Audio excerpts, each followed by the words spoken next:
juntos novamente para seguirmos com o estudo do livro A Segunda Morte. Haverá, então, uma segunda morte? Livro de Ranieri, que foi em desdobramento à companhia de Altino, para ver tudo isso e nos contar. Seguindo. Meditando ainda. A segunda morte não saía do meu pensamento como uma obsessão. Ia e voltava, borboleta insistente que voleteava sobre a minha mente e tentava invadir minha casa mental. Altino carinhosamente aconselhou-me: Não se preocupe, meu filho. Quem falou na segunda morte foi Jesus Cristo, e as palavras do Senhor não passarão nunca. Ele mesmo disse isso. Passarão os céus e a terra, mas minhas palavras não passarão. Sei, Calicrates, que os encarnados da terra se surpreenderão. No entanto, você assistiu à cerimônia da segunda morte em dois tempos: no plano inferior, descrita no livro do Abismo, e no superior. Os seres evoluem sempre e crescem em si mesmos. Na realidade, nascemos como os seres espirituais incompletos. À proporção que evoluímos, vamos desenvolvendo novos órgãos e criando um novo organismo. Então não somos completos? Não, não somos. Crescer para Deus é uma verdade incontestável. Crescemos em nós mesmos e conquistamos novas percepções espirituais. No cosmos, cada um nasce, se desenvolve, cresce e avança ao encontro da consciência divina. Deus vive em nós e nós vivemos em Deus, segundo a palavra de Paulo. A segunda morte verdadeiramente é uma forma de vida. Em Deus, tudo é vida e eternidade. A morte é apenas um nome da transformação eterna. Por isso, Sócrates tinha razão. Conhece-te a ti mesmo, estuda-te, trabalha no interior da tua alma. Disso não fugiremos.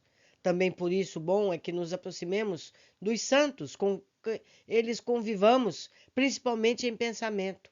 Assimilamos o seu modo de pensar e viver. É vivendo que crescemos para Deus. É preciso viver os ensinamentos dos mestres. Não basta apenas conhecê-los, decorando-lhe os termos. A palavra é morta, só o espírito é vivo. É preciso viver. Tomai e comei, este é meu corpo. Tomai e bebei, esta é minha alma. São palavras do Cristo. Faço eu aqui uma parte. Não é para tomar a hóstia e beber o vinho do trigo e da vinha.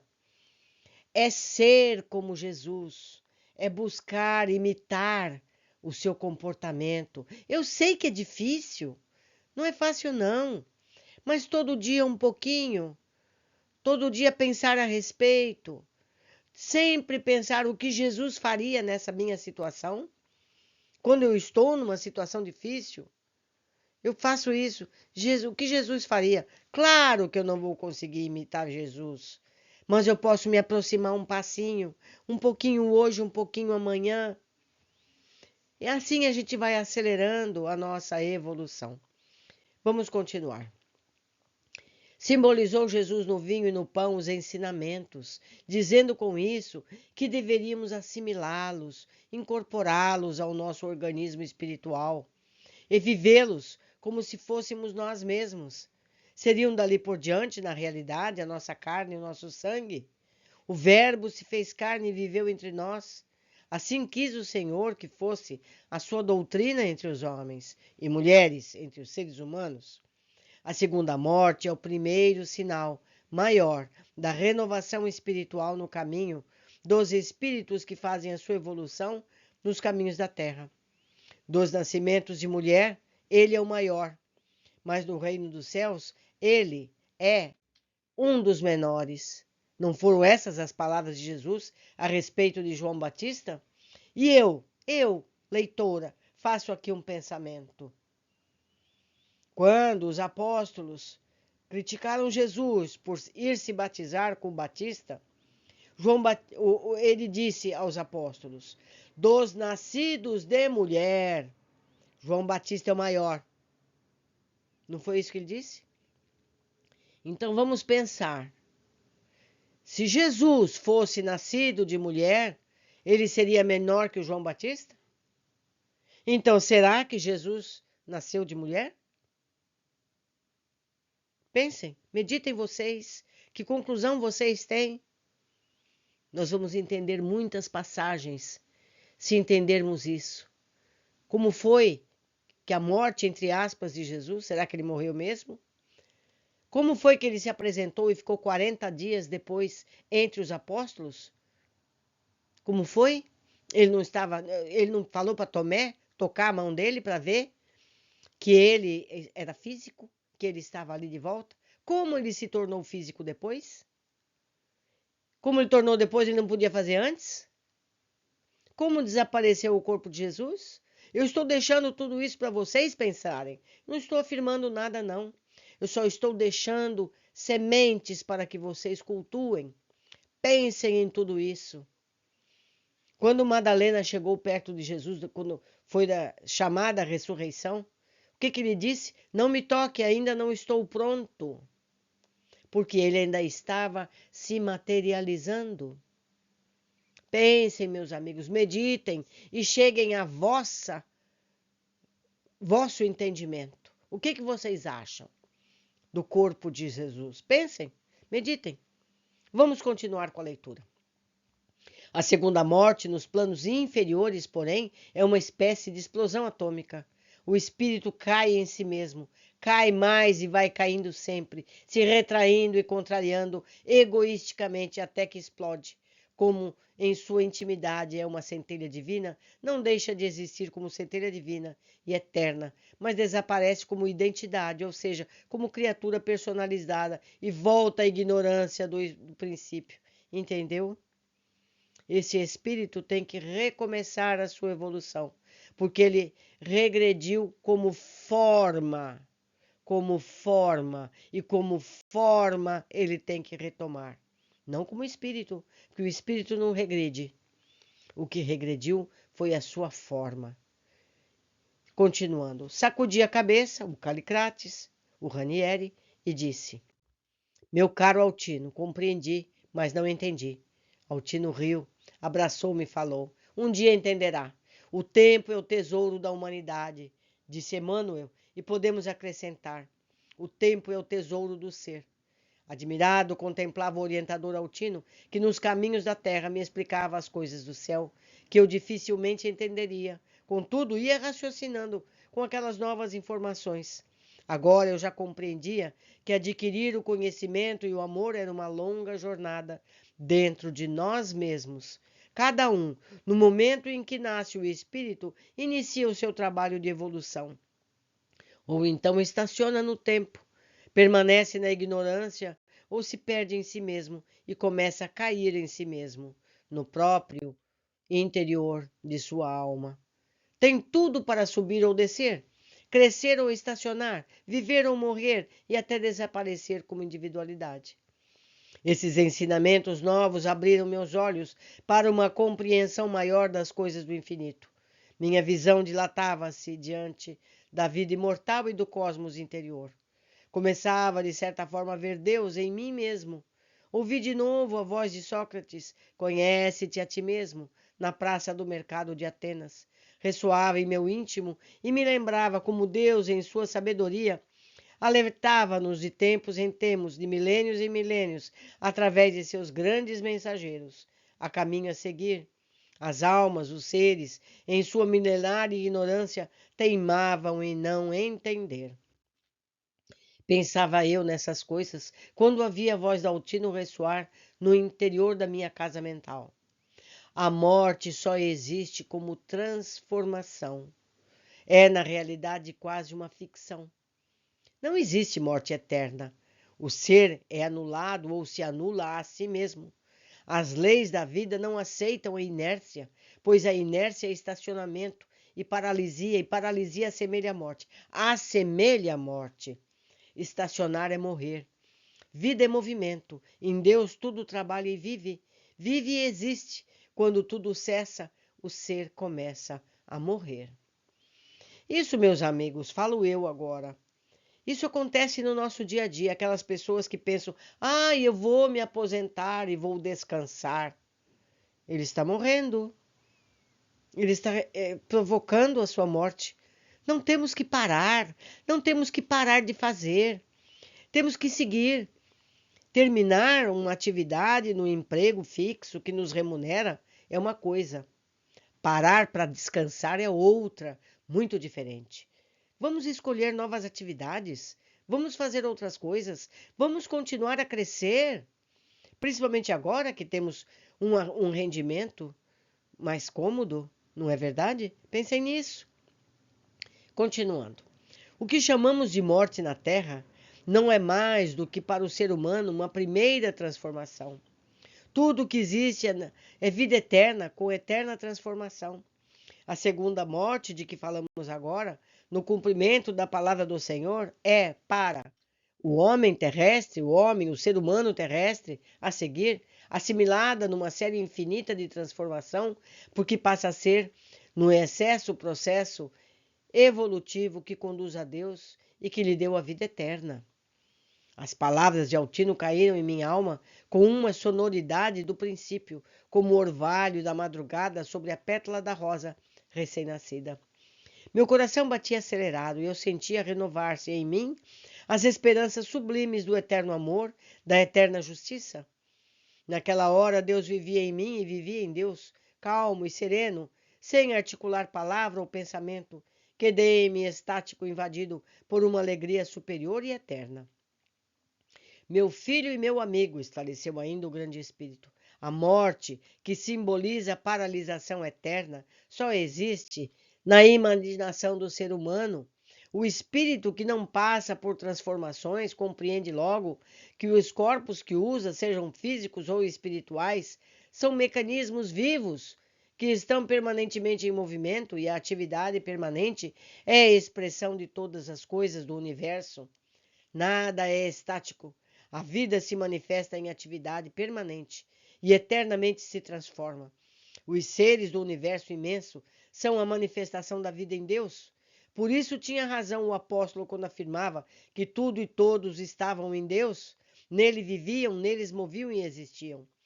Nós estamos em Deus e em verdade, por isso, disse Jesus, vós sois deuses. Evidentemente deuses por sermos uma centelha divina e pela imortalidade, mas apesar disso, precisamos, através dos milênios, conquistar a glória de como Senhor ser como um Pai. Altino falou e eu pude ver duas lágrimas de emoção espiritual em seus olhos. Percebi que a imensa onda de safirina luz se irradiava de seu coração. Atravessamos a noite avermelhada e cinzenta e começávamos a divisar o sol que nascia devagar na linha do horizonte da terra.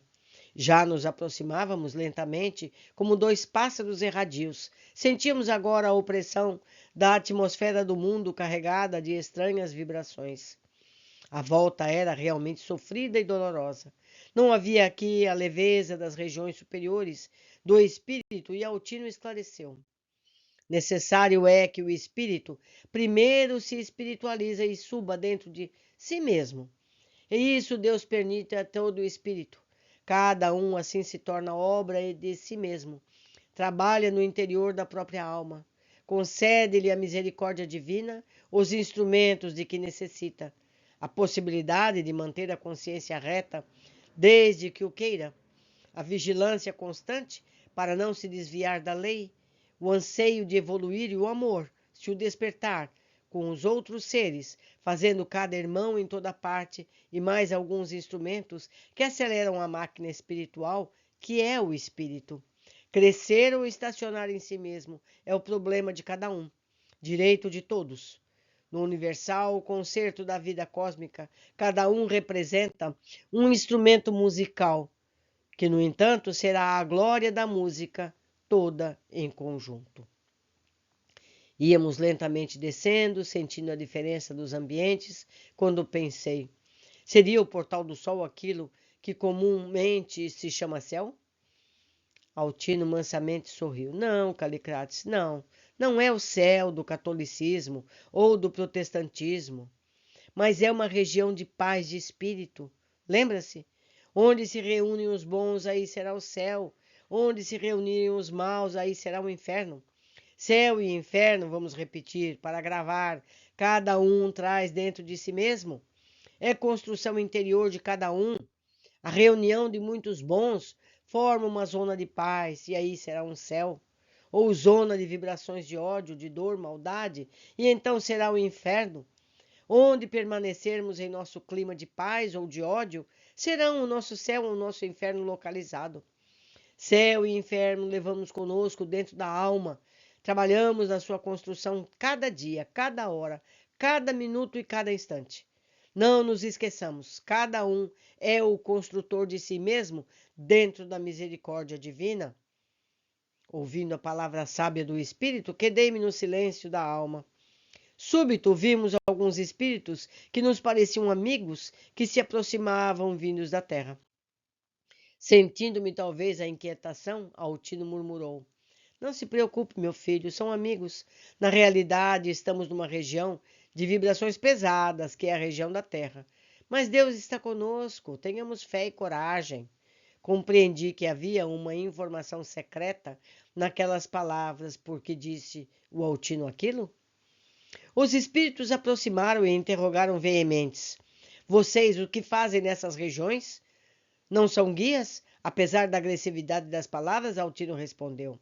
Queridos irmãos e amigos, estamos retornando de uma excursão espiritual por ordem de mensageiros. Eu sei, disse um daqueles espíritos, de fisionomia agressiva. Por acaso vocês voltam do céu? Como sabe, meu irmão?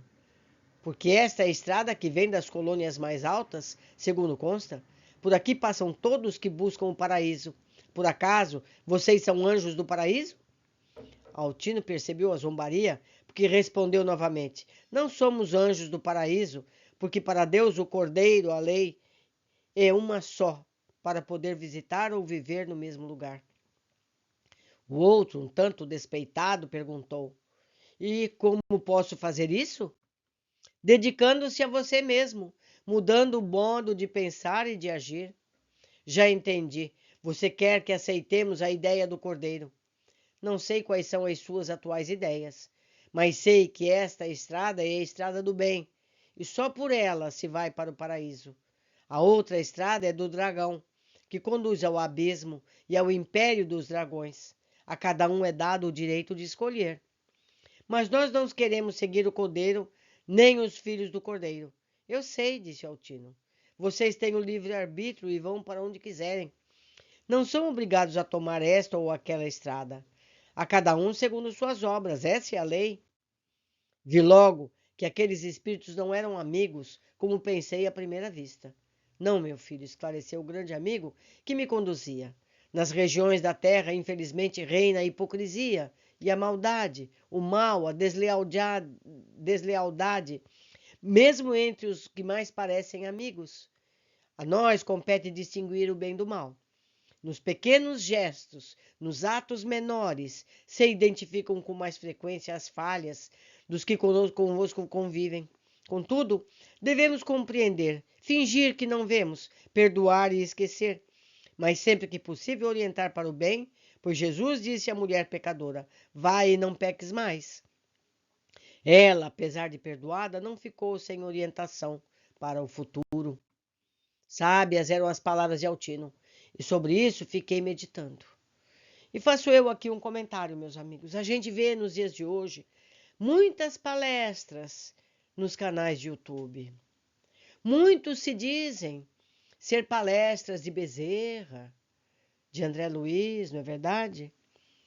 Será que são mesmo? Ouçam essas palestras e analisem. Se qualquer palestra falar em guerra, se qualquer palestra dessas, pedir coisas, der datas, são falsos. Porque espíritos sábios não pedem nada, não pedem coisas, não pedem altares, não dão datas, não falam em revide. É simples, porque os pseudo-sábios sempre deixam escapar uma frase, uma palavra, e nós podemos facilmente identificá-los. Sejam sábios, analisem, não aceitem tudo, nunca aceitem tudo. Meditem com o vosso crivo, seja ele qual for. Por hoje ficamos por aqui. Agradeço a companhia de todos e seguimos com o nosso estudo. Abraços!